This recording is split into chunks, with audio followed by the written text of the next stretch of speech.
کہ مسئلہ تھوڑا حیا کے خلاف ہے، لیکن میرا خیال ہے بتانا ضروری ہے کہ پچھلے راستے سے عورت سے ہم بستری کرنا، بلکہ عورت کے پچھلے راستے سے اس سے ہم بستری کی جائے۔ جو لوگ لڑکوں سے بدفعلی کے عادی ہوتے ہیں ان کو یہ ایک چسکا لگ جاتا ہے، کیونکہ عورت کو اللہ نے بنایا ہے نسل بڑھانے کے لیے۔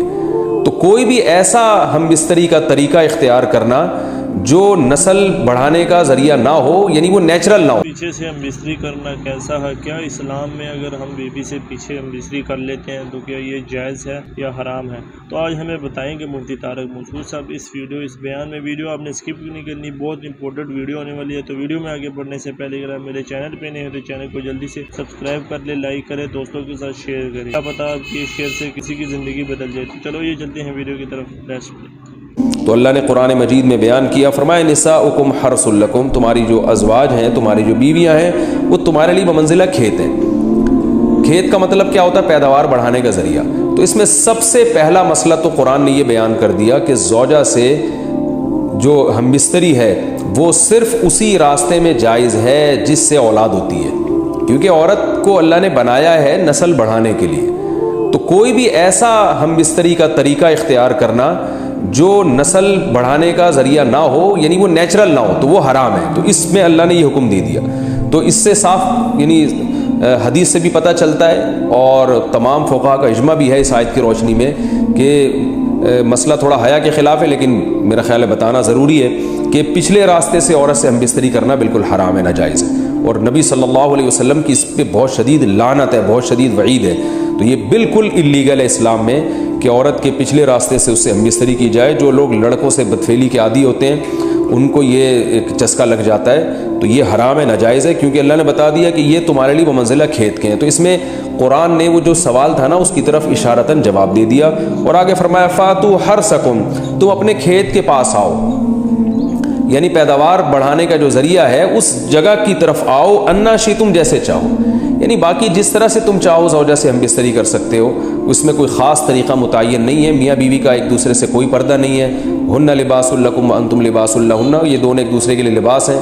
تو اس میں طریقہ کار کوئی بھی ہو سکتا ہے، کسی بھی طرح سے کرنا چاہو ایک دوسرے سے لطف اندوز ہو سکتے ہو، لیکن فاتو حرثکم آنا موضع حرث میں ہے۔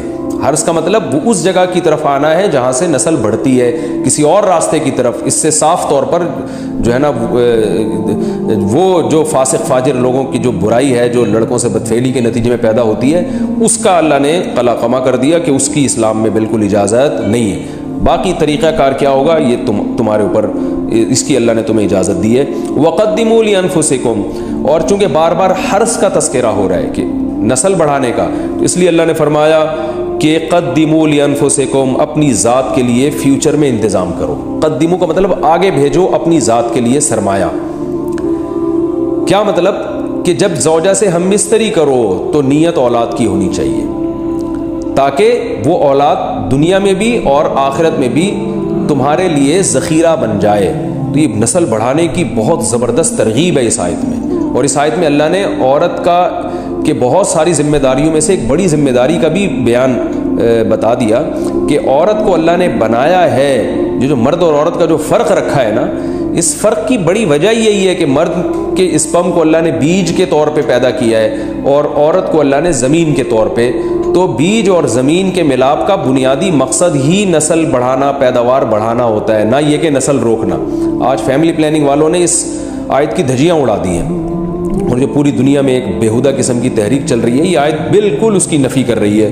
اس لیے اللہ نے فرمایا، اچھا اللہ نے اس کا بھی جواب دے دیا کہ جو فیملی پلاننگ والے کہتے ہیں نا نسل بڑھنے سے تمہارا نقصان ہوگا، خرچے بڑھ جائیں گے، تو اللہ فرماتا ہے قدموا لانفسکم، تمہارا فیوچر بن جائے گا، سنور جائے گا، کیونکہ اولاد پہ اتنی انویسٹمنٹ نہیں ہوتی جتنا اس کا آؤٹ پٹ ہوتا ہے۔ ان پٹ کم ہے، آؤٹ پٹ زیادہ ہے، انویسٹمنٹ کم ہے، اس کے جو پروفٹ ہے وہ زیادہ ہے، دنیا میں بھی اور آخرت میں بھی۔ تو اللہ نے فرمایا اپنے نفس کے لیے، فیوچر کے لیے انتظام کرو، بڑھاپے کے لیے انتظام کرو۔ تمہارے بیٹے ہوں گے، بیٹیاں ہوں گی، پوتے ہوں گے، نواسے ہوں گے، بہویں ہوں گی۔ یہ دنیا کا مستقبل اور آخرت کا مستقبل کیا ہے؟ جو عبداللہ بن عمر رضی اللہ تعالیٰ عنہ نے جب نکاح کا ارادہ ترک کیا تو آپ کی جو ہمشیرہ تھی حضرت حفصہ، انہوں نے فرمایا کہ نکاح کرو، تمہارے اولاد ہوگی، دنیا سے جاؤ گے تو تمہارے لیے دعائیں مانگے گی، تو یہ آخرت کے لیے ذخیرہ ہے۔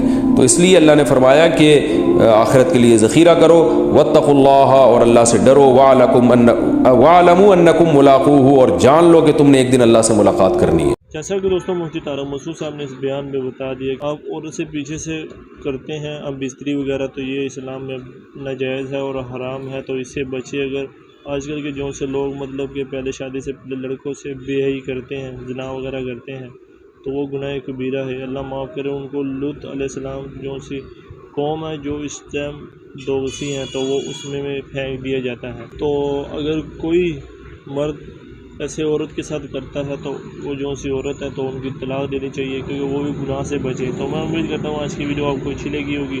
اسی طرح کی مزید ویڈیو دیکھنے کے لیے میرے یوٹیوب چینل ضرور سبسکرائب کریں، لائک کریں، دوستوں کے ساتھ شیئر کریں۔ تو آج کے لیے اتنا ہی، ملتے ہیں اگلی ویڈیو میں، اجازت، اللہ حافظ۔